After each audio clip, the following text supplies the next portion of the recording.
super. Titilayo Adjaï, député de la 9e législature, a décidé de joindre sa voix à celle de toutes les femmes fonctionnaires parlementaires du Bénin pour dire non à la propagation des cancers du sein et du col de l'utérus. Nous sommes ici à l'université d'agronomie d'Akpotokou de Kétou.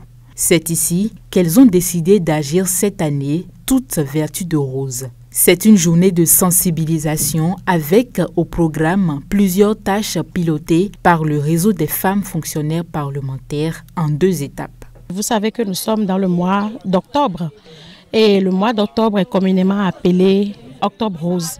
Et au cours de ce mois, il se fait une grande mobilisation, une grande sensibilisation autour de certaines pathologies, particulièrement le cancer du col de l'utérus et le cancer du sein. Le réseau, ne voulant pas rester en marge de cette mobilisation, et comme cette action aussi fait partie du plan de travail annuel du réseau, nous sommes proposés de venir aujourd'hui à Kétou pour marquer nous aussi cet événement, pour faire savoir que ce mois-ci, beaucoup d'actions doivent se mener.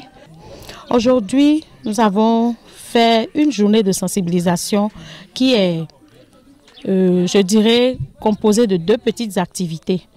La première a été de sensibiliser toute la jeunesse, la communauté estudiantine. Une petite séance de sensibilisation au cours de laquelle les spécialistes ont fait une démonstration de l'autopalpation. Au niveau des clavicules ici, vous palpez pour voir s'il n'y a pas de nodules.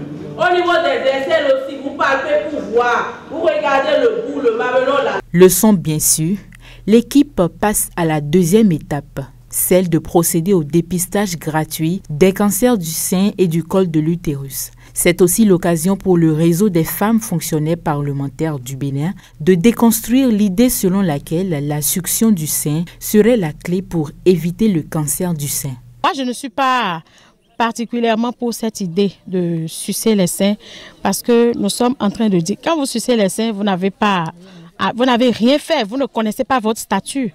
Vous ne connaissez pas votre statut. Donc pour moi,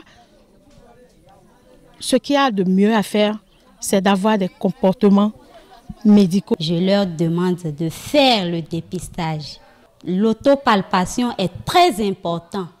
Il faut le faire, comme l'a dit les sages-femmes, à la fin des cycles, au moins 2 à 3 fois l'année. Et c'est par là qu'on constate s'il y a quelque chose ou pas. Parce que quand c'est vite repéré, la solution est trouvée et le mal est éradiqué.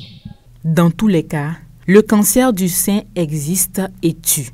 Les bons gestes ne sont pas à négliger car de leur pratique régulière dépend le maintien de la bonne santé de toutes les femmes.